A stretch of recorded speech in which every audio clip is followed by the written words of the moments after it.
Hello friends, చాలామంది క్వైరీస్లో common first question ఏంటంటే మా జబ్బు ఎలా తగ్గుతుంది అని అడగట్లేదు. ప్రతి ఒక్కరు కాస్ట్ ఎంత, బాగా కాస్ట్లీనా, మేము పెట్టుకోగలుగుతామా? మీరు ఫస్ట్ అర్థం చేసుకోవాల్సింది ఏంటంటే కాస్ట్ అనేది ఎక్కడైనా ఉంటుంది. ఏ హాస్పిటల్ పోయినా డబ్బులు తీసుకోకుండా అయితే చేయరు కదా. కానీ ఏ విధంగా చేస్తే మనకు ఉపయోగపడుతుంది, మన జబ్బు తగ్గుతుంది అనేది చూసుకోవడం కదా ఇంపార్టెంట్.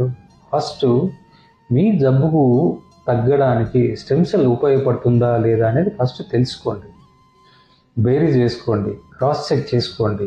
ఎస్ సూటబుల్ అన్నప్పుడు కాస్ట్ అనేది మీ కండిషన్ బట్టి డిసైడ్ అయ్యింది కాబట్టి అది లాస్ట్ విషయం.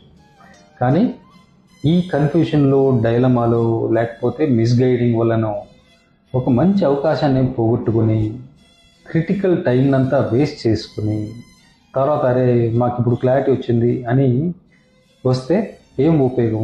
మీకు మంచి ఉదాహరణ, కిడ్నీ డ్యామేజ్ అవుతున్నప్పుడు స్టెమ్ సెల్స్ వాడితే ఆ డ్యామేజ్ నుంచి రికవర్ కావడానికి 100% ఛాన్సెస్ ఉంటాయి.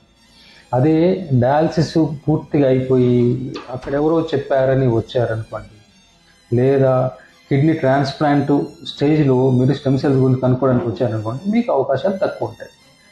ఇది common sense and logic. So అర్లీగా ట్రీట్ చేస్తే కాస్ట్ తగ్గుతుంది, రికవరీ బాగుంటుంది. అలా అని డైలమాలో కాస్ట్ కాస్ట్ కాస్ట్ అనుకుంటా టైం వేస్ట్ చేసుకుంటే ఇబ్బంది పడతారు. ఉపయోగపడుతుందా లేదా ఫస్ట్ తెలుసుకోండి, తర్వాత ఏ విషయమైనా. Hope this useful. Share it with your friends.